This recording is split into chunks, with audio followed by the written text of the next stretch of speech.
I had to call and say, I'm really sorry. That's all. So I'm sorry. Richard Kosick still finds it hard to talk about going through a divorce. He says he loved having a family and being a dad. And I don't get it because I'm not a bad guy. I in my particular case, I'm not the deadbeat dad. Kosick says throughout his 16-year marriage, he was a workaholic, working as an engineer, the sole provider for his wife and 3 kids. But years later, he says his wife lost interest in the marriage and decided to separate. Initially, he hired a general practice attorney to handle the divorce. Not all lawyers are created equally, and then to find that the judge wasn't even listening to me because the paperwork I thought was being filed was being worked on, was being billed for it, but it wasn't being turned in. That brought him to the American Divorce Association for Men, otherwise known as ADAM. Douglas Wartell co-founded the practice. He says far too many men get the short end of the legal stick during a divorce. To the point where it's so obviously unfair, it's, to me, stupid.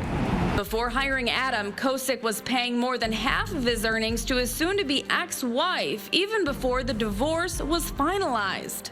So I was paying $45,000 for alimony, and I was making a COBRA payment of $780 a month because that was mandated also. So I didn't have enough to make a house payment and lost the house. In Kosick's case, Adam was able to get him a huge reduction in his alimony, joint custody over visitation, and he finally got some representation. So you got to at least let the judge know what the facts are and let him or her make a decision as to what they think is fair.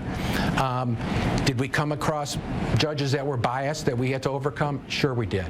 But we also came across judges that were fair and would listen if given the opportunity. And here at Adam Law Firm, they have this book which contains hundreds of letters from satisfied clients thanking the law firm for their help. Wartell says it boils down to getting an attorney with experience representing men. He says oftentimes people get shortchanged going to non-specialty firms where the lawyer may lack experience on the issues related to men.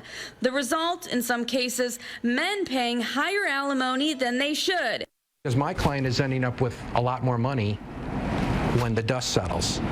So, and when you're doing something like this, you want a guy that can do the job properly. In the end, Kosick is still working to put his life back together and appreciates the little things like hanging out with his kids.